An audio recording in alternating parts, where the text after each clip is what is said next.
आज हम चंद्रधर शर्मा गुलेरी जी की एक बहुत ही खास कहानी उसने कहा था कि गहराइयों में उतरते हैं। हाँ बिल्कुल।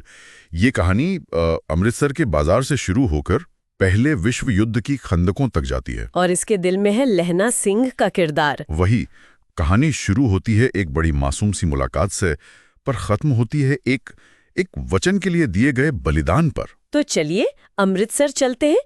एक लड़का और लड़की बाजार में एक दुकान पर मिलते हैं। हाँ, लड़का है लहना सिंह, दही लेने आया है, और लड़की वो रसोई के लिए बढ़िया। और लड़का थोड़ी शरारत से पूछ लेता है, तेरी कुड़माई हो गई, मतलब सगाई? और लड़की आंखें चढ़ाकर धत कह के भाग जाती है। ये रोज का हो गया था कुछ दिन, कभी यहाँ कभी वहां टकरा जाते। और लड़का हर बार वही सवाल दोहराता। हाँ, लेकिन फिर एक दिन जब लड़के ने वही पूछा तो लड़की ने कुछ ऐसा कहा जिसकी उसे उम्मीद नहीं थी। क्या कहा? बोली हाँ हो गई। ओहो, और सबूत के तौर पर?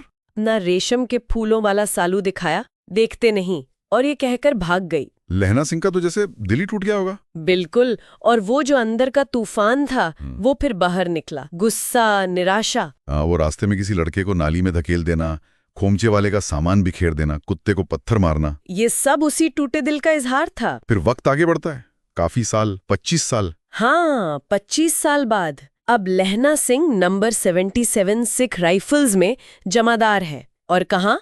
फ्रांस के मोर्चे पर। वो अमृतसर की गलियां कहाँ और ये पहले विश्व युद्ध की खंदकें कहाँ? भयानक ठंड, कीचड़, और हर पल मौत का डर। लेकिन यहाँ इन मुश्किल हालात में लहना सिंह का एक दूसरा ही रूप दिखता है। हाँ, वो सूबेदार हजारा सिंह का बेटा है, बोधा सिंह।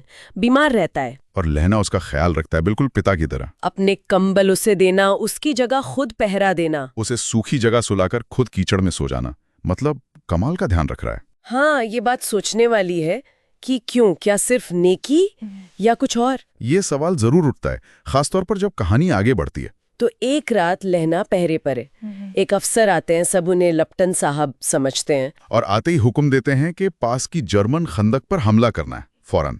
सूबेदार हजारा सिंह को ज्यादातर सिपाहियों के साथ भेज भी देते हैं। पर लहना सिंह, उसे कुछ गड़बड़ लगती है। क्या गड़बड़? उस अफसर का बर्ताव, उसके बाल अजीब तरह कटे हुए हैं, कैदियों जैसे। वो किताबी उर्दू बोल रहा है और सिगरेट पीने को दे रहा है, जबकि उसे पता होना चाहिए कि सिख तंबाकू नहीं पीते। असली लप्टन साहब को तो पता था। लहना सिंह चालाक था, उसने पुरानी बातों का जिक्र छेड़ा, शिकार की झूठी कहानियां, और पकड़ लिया।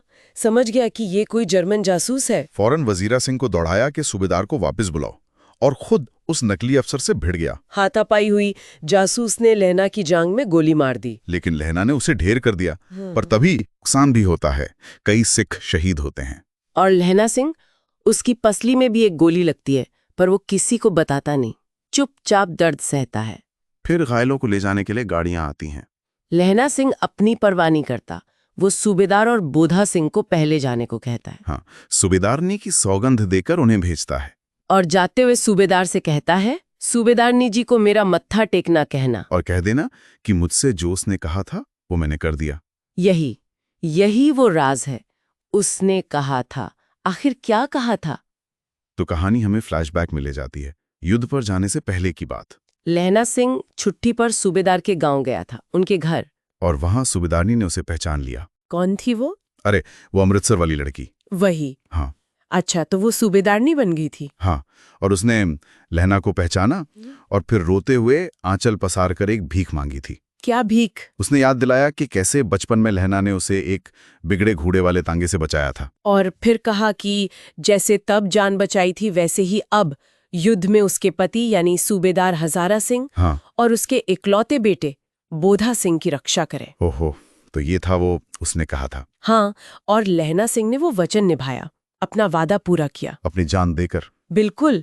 वजीरा सिंह की गोद में वो आखिरी सांस लेता है। मरते वक्त कहते हैं यादें बिल्कुल साफ हो जाती हैं। उसे सब याद आता है, अमृतसर की वो दुकान, वो लड़की का धत कहना, वो रेशमी सालू, सूबेदारनी का चेहरा, अपना गांव, वो आम का पेड़, सब कुछ। और कुछ दिन बाद अखबार में बस एक छोटी सी खबर आती है, फ्रांस और बेल्जियम और 60वीं सूची, मैदान में घावों से मरा नंबर 77 सिख राइफल्स, जमादार लहना सिंह।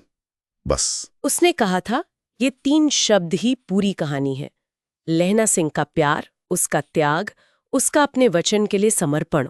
और ये कहानी हमें सोचने पर मजबूर कर देती है ना, कि क्या वादे, क्या यादें इतनी शक्तिशाली हो सकती हैं कि इंसान उनके लिए चुपचाप अपनी जान तक दे दे। लहना सिंह का ये बलिदान एक गहरा सवाल हमारे सामने छोड़ जाता है।